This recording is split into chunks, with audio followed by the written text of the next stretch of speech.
अरविंद केजरीवाल। आओ sir.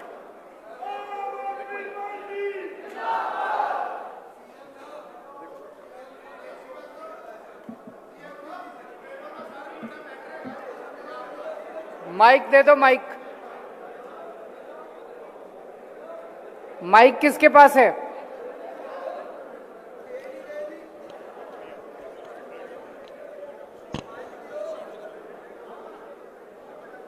CM साहब बताइए बताइए।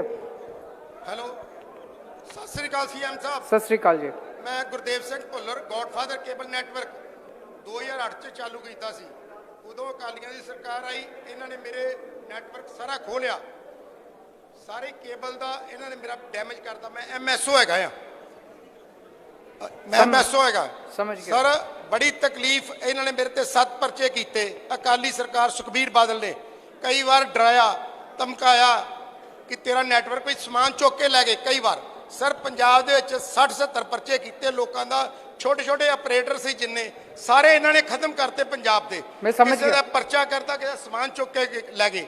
ਅਸੀਂ ਇਸ ਦੁੱਖ ਨੂੰ ਇਹ ਬਹੁਤ ਲੰਮੀ ਹੈਗੀ ਆ। ਤੁਸੀਂ ਜਲਦੀ ਜੇ ਮੈਂ ਸ਼ਾਰਟ ਤੁਹਾਡੇ ਨਾਲ ਗੱਲ ਕਰੂੰਗਾ। ਅੱਜ ਸੀਐਮ ਸਾਹਿਬ 100 ਰੁਪਏ ਕੇਬਲ ਕਰ ਰਹੇ ਨੇ। ਉਹ ਤੁਹਾਡੇ ਜੋ ਤੁਸੀਂ ਕਹਿ ਰਹੇ ਜੇ, ਹੁਣ ਤੁਸੀਂ ਦਿੱਲੀ 'ਚ ਇੰਨਾ ਚਿਰ ਗਏ ਜੇ, ਤੁਸੀਂ ਦਿੱਲੀ 'ਚ 100 ਰੁਪਏ ਕੇਬਲ ਕੀਤੀ ਆ। ਇੱਥੇ ਲੋਕ ਜਿੰਨੇ ਆਪਰੇਟਰ ਆ ਉਹ ਵਿਚਾਰੇ ਕਿਸ ਤਰ੍ਹਾਂ ਪਰੇਸ਼ਾਨ ਹੋਣਗੇ। ਕੋਈ ਇਹ ਜਿਸ ਤਰ੍ਹਾਂ ਚੱਲ ਰਿਹਾ ਬੜਾ ਬੁਰਾ ਹਾਲ ਆ, ਉਸ ਤਰ੍ਹਾਂ ਹੀ ਕਰੀ ਜਾ ਰਿਹਾ ਕਿ ਆਉਣ ਵਾਲੇ ਸਮੇਂ 'ਚ ਕੁਝ ਨਹੀਂ ਹੋਣਾ। उधर ਹੈਲੋ, ਹਾਂਜੀ ਨਮਸਕਾਰ ਸੀਐਮ ਸਾਹਿਬ। ਮੈਂ ਇੱਕ ਛੋਟੀ ਜਿਹੀ ਬੇਨਤੀ ਕਰਨਾ ਚਾਹੁੰਦਾ ਸਰ ਤੁਹਾਨੂੰ। ਅਸੀਂ ਅੱਜ ਆਪਣਾ ਮਨ ਬਣਾ ਰਹੇ ਹਾਂ ਕਿ ਆਮ ਆਦਮੀ ਪਾਰਟੀ ਨੂੰ ਵੋਟ ਦਈਏ। ਤੁਸੀਂ ਹਰ ਸਲੋਗਨ ਹਰ ਬੋਰਡ ਤੇ ਲਾ ਰਹੇ ਹੋ ਇੱਕ ਮੌਕਾ ਕੇਜਰੀਵਾਲ ਨੂੰ। ਸਰ ਪਿਛਲੀ ਵਾਰੀ ਕੈਪਟਨ ਸਾਹਿਬ ਨੇ ਵੀ ਇਸੇ ਤਰ੍ਹਾਂ ਹੀ ਕੀਤਾ ਸੀਗਾ ਤੇ ਕੈਪਟਨ ਸਾਹਿਬ ਨੂੰ 4.5 ਸਾਲ ਬਾਅਦ ਕਾਂਗਰਸ ਨੇ ਪਿੱਛੇ ਕਰਕੇ ਉਹਨਾਂ ਤੇ ਸਾਰੇ ਬਲੇਮ ਲਾਤੇ। ਸਾਨੂੰ ਕੀ ਯਕੀਨ ਹੋਏਗਾ ਕਿ ਕਾਂਗਰਸ ਦੀ ਸਰਕਾਰ ਵਾਂਗ ਅਗਲੀ ਵਾਰ ਵੀ ਅਸੀਂ ਠੱਗੇ ਨਾ ਜਾਈਏ। दूसरा सर एक चीज़ है मैं कहना चाहूँगा, अमन जी ने मेरा पॉइंट ले लिया, मैं लेना चाहना सा पॉइंट कि सरकारी मुलाजम का तुसी भी उत्थे दिंदे हो दिल्ली च, उन्हों का कुछ PF कटते हो, वो थोड़ा जिहा उन्होंने अकाउंट चों कटते हो, थोड़ा जिहा तुसी पाते हो अपने अकाउंट चों, तो जो वो रिटायर होने लगते उन्होंने पेंशन मिलती है। कि इस तरह का तुसी कोई मैनीफेस्टो च अपनी गारंटी दिओगे कि व्यापारी भी इन्ने पैसे सानू महीने दे देवे, इन्ने असी पावांगे तां जो उन्होंने पेंशन मिल सके। एक सर होर देखो, अज इत्थे सारे हाल च व्यापारी बैठे ने, ये अपने आप को सेफ नहीं कह सकते क्योंकि दुकानों ते रोज़ गोलियां चल रही जी।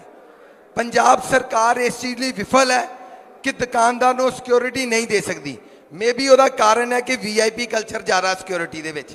अगर तुसी एक महकमा ही वखरा बनाओ कि VIP नूं सिक्योरिटी वास्ते बंदे अलग होण, पब्लिकली अलग होण, कि दुकानदार सेफली अपना काम कर सकन। सर मैं तुहाडे को अज मैं कल बटाले भी एक क्वेश्चन किया, पर मैं तुहाडे को इस करके पुछण आया अज चेचा बटाले तो कि तुसी वोट मंग रहे हो एक मौका केजरीवाल नूं। असी केजरीवाल साहब नूं मौका देण नूं तैयार हाँ, पर तुसी सानूं मौका दिओगे कि तुहानूं पेंशन मिलेगी, कि सानूं मौका दिओगे तुसी सेफ रहोगे? देखो जरूरी गल है, इसदा जवाब जरूर दिओ। बिल्कुल देंगे जी। अब मैं बोलूं? थैंक यू जी। मेरी एक आप लोगों से विनती है, मैं समझ सकता हूं कि आप में से बहुत सारे लोग अपनी अपनी बात रखना चाहते हैं। समय की थोड़ी सी कमी है। अगर मेरे को पहले पता होता तो मैं 2-3 घंटे और बाद की फ्लाइट करा लेता, लेकिन अभी जो लोग रह गए और बोलना चाहते हैं वो लिख के दे देना। मैं आपको आश्वासन विश्वास दिलाता हूं, मैं खुद पढ़ूंगा सारे, और मैं पंजाबी पढ़ लेता हूं। अगर पंजाबी में भी लिखोगे तो मैं पढ़ लूंगा, आप चिंता मत कीजिए। सबसे पहले ये मेरी व्यापारियों के साथ इतनी लंबी चौथी मीटिंग है। लुधियाने में भी हमने मीटिंग करी, जलंधर में भी मीटिंग करी, तीसरी में बठिंडा में भी तीसरी मीटिंग करी थी, और आज चौथी मीटिंग अमृतसर में कर रहे हैं। मैं स्पेशली दिल्ली से आके व्यापारियों के साथ, उद्योगपतियों के साथ इतने घंटे बिता रहा हूं। दूसरी पार्टियों की तरह अगर मैं चाहता, मैं भी एक मैनिफेस्टो लिख देता, 4 पॉइंट लिख देता और कह देता भाई हमारी सरकार बनेगी, व्यापारियों के लिए करेंगे। ऐसे ही तो करती हैं दूसरी पार्टियां। मेरा मकसद ये नहीं है, मेरा मकसद मुद्दे को समझना है, आपकी समस्याओं को समझना है और उन समस्याओं का समाधान निकालना है। इसलिए इतना समय दे रहे हैं। मैंने 4 मीटिंग करी, इसके अलावा कुंवर जी, अमन अरोड़ा और दिल्ली से मनीष सिसोदिया हमारे डिप्टी सीएम और सतिंदर जैन जो हमारे इंडस्ट्री मिनिस्टर हैं, वो अलग अलग शहरों में जा जाके 50 से ज्यादा मीटिंग करेंगे व्यापारियों के साथ। आप इसी बात से समझ सकते हो कि व्यापारियों को कितनी तवज्जो आम आदमी पार्टी दे रही है, उद्योगपतियों को कितनी तवज्जो दे रही है। और उसका मकसद ये है कि आज पंजाब के अंदर इतनी बेरोजगारी है, वो बेरोजगारी अगर हम कोशिश करें कि नौकरियां पैदा कौन करेगा? नौकरियां पैदा सरकार नहीं कर सकती, नौकरियां पैदा आप लोग करते हो। अगर सरकार आपको अच्छा माहौल देगी व्यापार करने के लिए, अगर सरकार आपको अच्छा माहौल देगी अपनी इंडस्ट्री चलाने के लिए, तो हजारों लाखों नौकरियां पैदा हो सकती हैं पंजाब के अंदर। और पंजाब में टैलेंट भी है, स्किल भी है, नीयत भी है, सब कुछ है पंजाब में। एक ही चीज की कमी है, राजनीति खराब है, पॉलिटिक्स खराब है पंजाब की, करप्शन है बहुत ज्यादा, नेताओं ने और पार्टियों ने मिलकर लूट लिया पंजाब को, इसको बदलना है। दिल्ली के लोगों ने एक मौका आम आदमी पार्टी को दिया था 5 साल पहले, बस पार्टी बदली थी। और आज दिल्ली में कितनी तेजी के साथ, आप तो खुद सब जाते होगे दिल्ली के अंदर, कितनी तेजी के साथ आज प्रोग्रेस हो रही है। ये बदलाव केवल चाहिए। दोस्तों, मैं अभी जैसे अमन जी ने बताया, अभी चन्नी साहब ने थोड़े दिन पहले बोला था, उन्होंने कहा 48,000 वैट के जो नोटिस, पुराने वैट के और जीएसटी के जो पुराने नोटिस हैं, उनको वापस लिया जाएगा।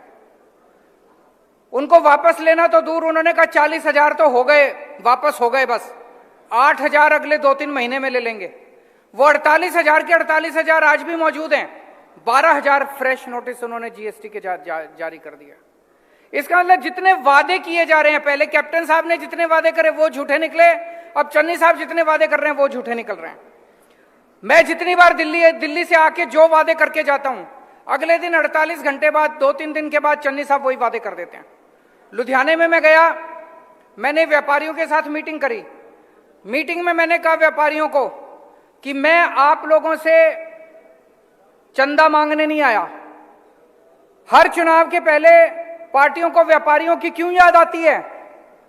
पार्टियों को व्यापारियों की, उद्योगपतियों की याद आती है, उनको चंदा चाहिए, पैसे मांगने आते हैं। मैं आपसे पैसे मांगने नहीं आया, मैंने कहा मैं आपको पार्टनर बनाने के लिए आया हूं। पंजाब की प्रगति के अंदर मैं आपको अपने साथ कंधे से कंधा मिला के पार्टनर बनाने आया हूं। मैंने लुधियाने में यह कहा, शनिवार का दिन था, सोमवार को पंजाब के सारे अखबारों में फुल पेज ऐड आ गया चन्नी साहब का। ऊपर लिखा था मैं तो पार्टनर बनाना चाहूंगा। मैंने कहा चन्नी साहब लैंग्वेज तो बदल लेते कम से कम। जो मैंने कहा वही उन्होंने, नीयत की बात है, उनकी नीयत खराब है। उन्होंने करना नहीं है, दिखावा करना है, चुनाव के पहले ऐलान करने हैं, सारे ऐलान फर्जी हैं। अभी तक जितने ऐलान करे एक भी ऐलान जमीन के ऊपर लागू नहीं हुआ। मैं अभी एक एक करके जो आप कह रहे थे लिखता जा रहा था। अमित जी ने कहा यूथ पंजाब छोड़ के जा रहा है। मैं आपसे बिल्कुल सहमत हूं। अगर यूथ ही चला जाएगा तो पंजाब का विकास कौन करेगा? इसको वापस लेके आना है, हमें पंजाब का माहौल बदलना है। आज पंजाब के अंदर इतनी निराशा चारों तरफ, अंग्रेजी में डिस्पोंडेंसी कहते हैं कि इतनी चारों तरफ निराशा छाई हुई है कि सब कुछ खत्म हो गया। इसे बदलना है, माहौल को बदलना है, पॉजिटिव एनर्जी लेके आनी है पंजाब के अंदर, इंडस्ट्री में, ट्रेड में पॉजिटिव एनर्जी लेके आनी है कि फिर से पंजाब खुशहाल हो। और मैं आज आपको ये आश्वासन दे रहा हूं, मेरा दिल कहता है 5 साल के अंदर, 5 साल के बाद जो चुनाव होगा, मैं आपके बीच में दोबारा आऊंगा। 5 साल के अंदर ये जो हमारे यूथ का बाहर जाने वाला सिलसिला है, ये कनाडा से, यूरोप से जितना यूथ हमारा गया हुआ, इनको सबको एक एक करके वापस लेके आएंगे। पंजाब की प्रगति में इन सब लोगों को हम अपना पार्टनर बनाएंगे।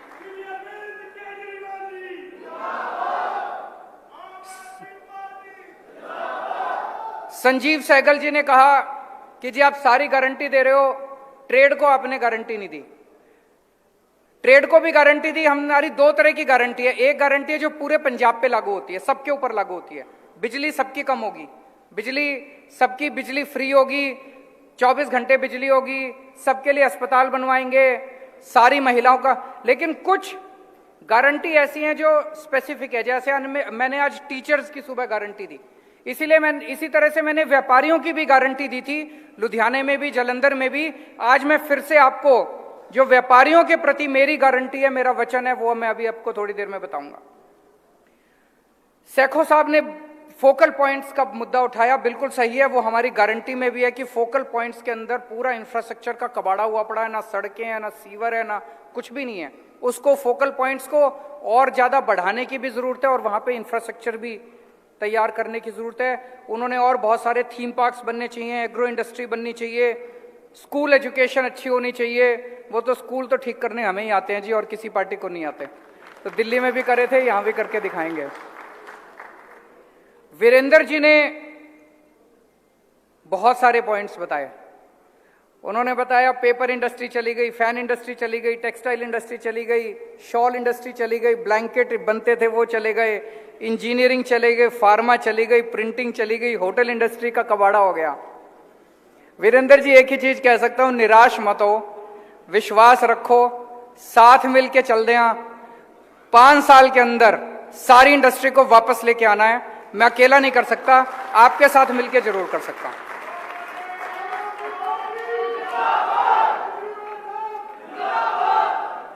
एक मंडी के कोई आए थे, सब्जी फल और सब्जी मंडी, उन्होंने कहा रिलोकेट करने की जरूरत है। बिल्कुल करेंगे जी, मिलके करेंगे। अभी आपने कहा वहां पे सब कुछ ठीक नहीं है, इसको रिलोकेट करने की जरूरत है, उसको करेंगे। केबल नेटवर्क, ये तो सारे जानते हैं कि कितना बड़ा माफिया है। जो उन्होंने करा अकालियों ने केबल वालों के साथ, वो बड़ा बुरा करा। सब कुछ छीन लिया सारे केबल वालों का, है कि नहीं है? ये मेरे को कहने की जरूरत नहीं है, सारा पंजाब जानता है कि किस तरह से उन्होंने सारे झूठे पर्चे कर करके, डरा डरा के केबल, ये पूरा फिर से डिसेंट्रलाइज करेंगे। आपको आपका केबल वापस दिलाएंगे, आपके सारे पर्चे भी वापस लेंगे। एक जो पेंशन देने वाली बात है ट्रेडर्स को, जो अमन ने भी कही और वहां पे मेरे भाई ने भी कही, देखो मैं जो बोलता हूं वो पक्का बोलता हूं, इस पे मैंने काम नहीं किया अभी तक। मैं इस पे होमवर्क करने दो, मेरे को अपनी सारी कैलकुलेशन करने दो। अगर मुझे लगेगा ये हो सकता है तो मैं दिल्ली में भी करूंगा और पंजाब में भी करूंगा।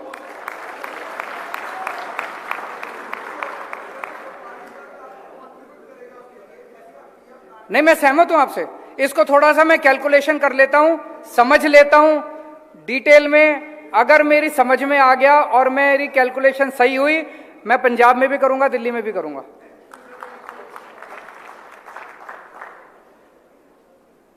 दिल्ली में जब हम पहली बार चुनाव लड़े थे, उस टाइम एक माहौल था दिल्ली में कि सारे व्यापारी बीजेपी को वोट दिया करते थे, व्यापारियों को बीजेपी का वोटर माना जाता था।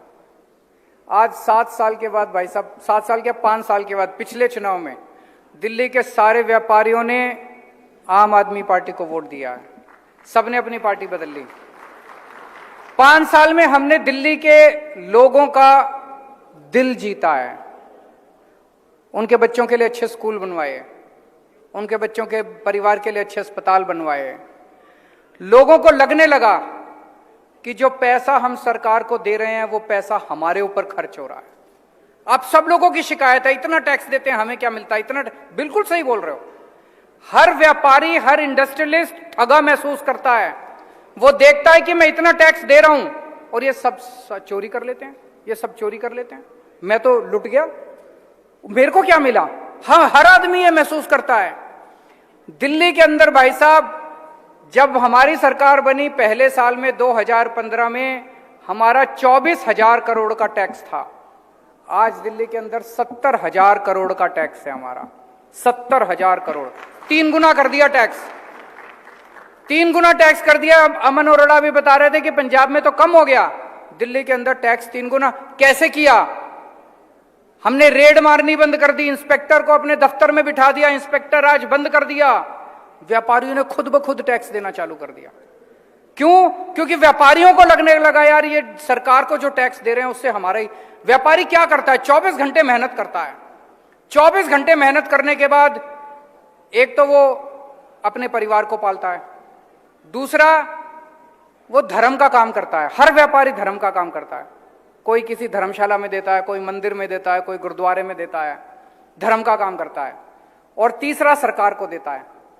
जब दिल्ली के लोगों को मैं व्यापारियों के बीच में गया, मैंने कहा देखो तुम जब धर्म के काम में पैसे देते हो, एक स्कूल बनवा दिया आधा, कुछ बच्चे, वो सारा पैसा आप धर्म का पैसा सरकार में देना चालू कर दो।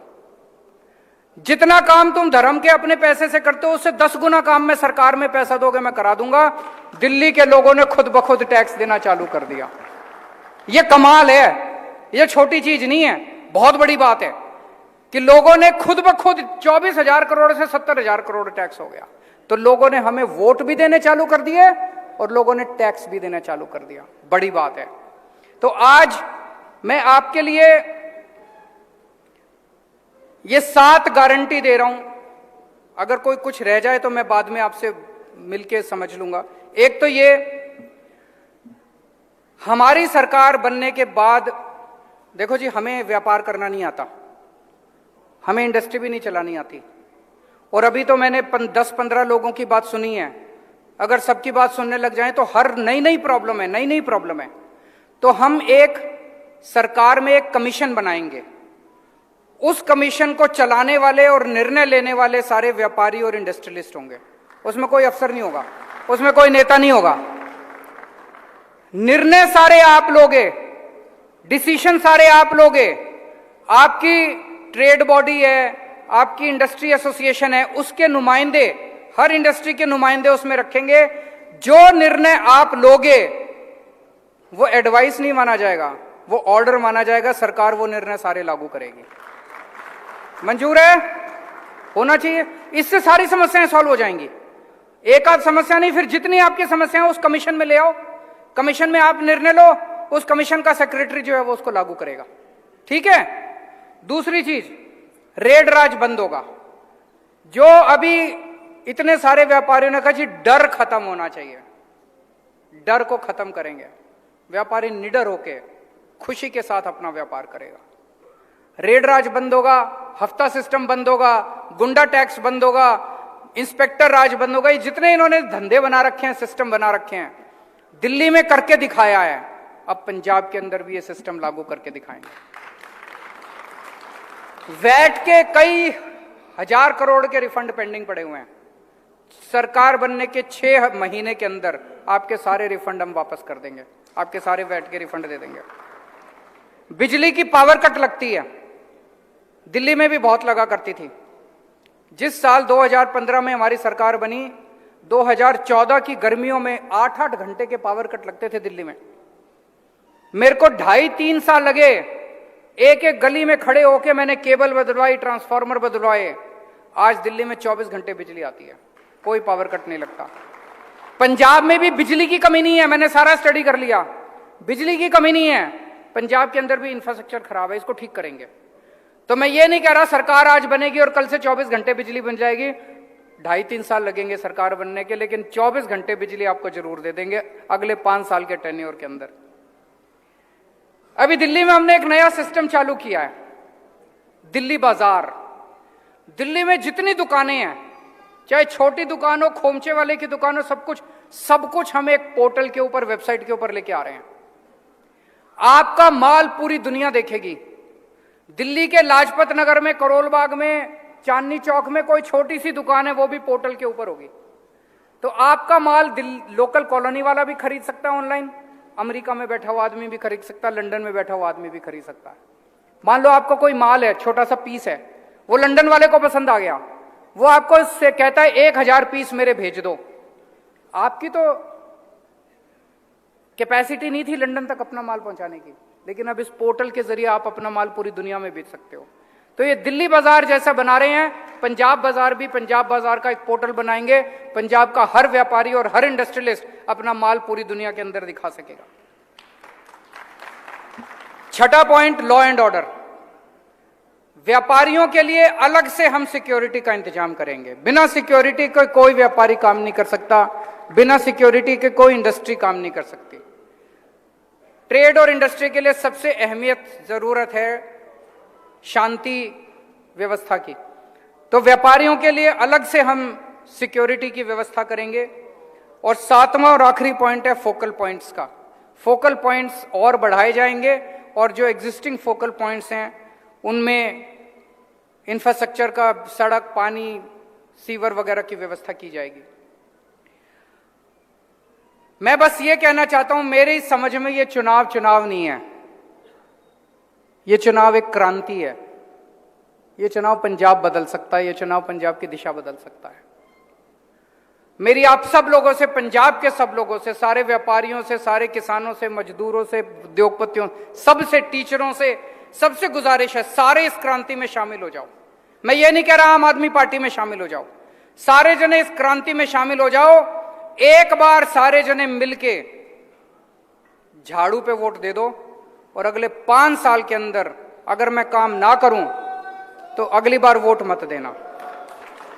आपने अकालियों को मौका दिया, आपने कांग्रेसियों को मौका दिया, एक मौका केजरीवाल ने भी देके देखो। बहुत बहुत शुक्रिया। बहुत बहुत धन्यवाद सर।